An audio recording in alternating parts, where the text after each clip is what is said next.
میری شادی میری پھپھو کے بیٹے سے بہت دھوم دھام سے ہوئی، لیکن نصیبوں نے برباد کر دیا۔ شادی کے کچھ مہینوں بعد ساس اور نندوں نے پوچھنا شروع کر دیا۔ 8 ماہ ہو گئے ہیں، کوئی رحمت؟ میں کوئی جواب نہیں دیتی تھی۔ وقت گزرنے لگا اور اس طرح 5 سال گزر گئے، میں ماں نہ بن سکی۔ میری پھپھو، ساس، نندیں، یہاں تک کہ میرا شوہر بھی تانے دینے لگ گئے۔ پھپھو تو بار بار کہتی یہ منحوس ہے، بس اس سے جان چھڑوا لینی ہے۔ بانجھ پن کے وہ الفاظ کتنا درد دیتے ہیں، یہ صرف ایک عورت ہی سمجھ سکتی ہے۔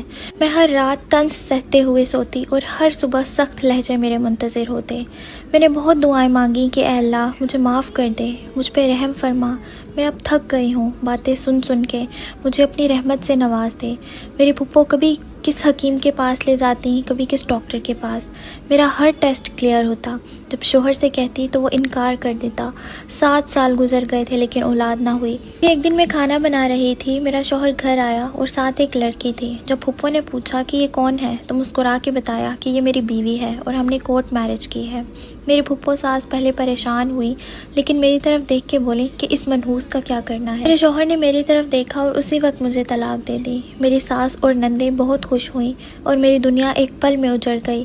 میں جانتی تھی کہ جب عورت کو طلاق ہو جائے تو یہ معاشرہ اس کے ساتھ کیا کرتا ہے۔ مجھے نہیں پتا تھا کہ آنے والا وقت مجھ پر قہر برسائے گا اور مجھ پہ طلاق کا دھبا لگ جائے گا۔ میری ساس نے مجھے گالی دی اور کہا نکل جا ہمارے گھر سے۔ میں کیا شکوہ کرتی جب زخمی اپنوں نے دیا ہو۔ کمرے میں گئی، اپنا موبائل لیا، کچھ کپڑے، اور میرے شوہر کی خواہش تھی نئی موٹر سائیکل لینا۔ میں نے وہ پیسے بھی جمع کیے ہوئے تھے، 70,000 اپنے خرچ سے۔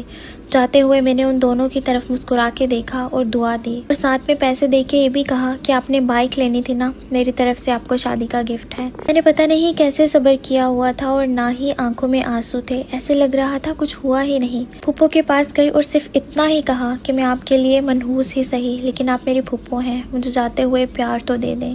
لیکن انہوں نے منہ موڑ لیا۔ پتہ نہیں لوگ کیسے اتنی نفرت کر لیتے ہیں۔ جیسے ہی گھر سے باہر قدم رکھا میرا ضبط ٹوٹ گیا، آنکھوں سے آنسوؤں کا طوفان بہنے لگا۔ رکشہ میں بیٹھی اور امی ابو کے گھر آ گئی۔ امی نے پوچھا اکیلی آئی ہو؟ بغیر کسی کو جواب دیے میں نماز کے لیے چلی گئی۔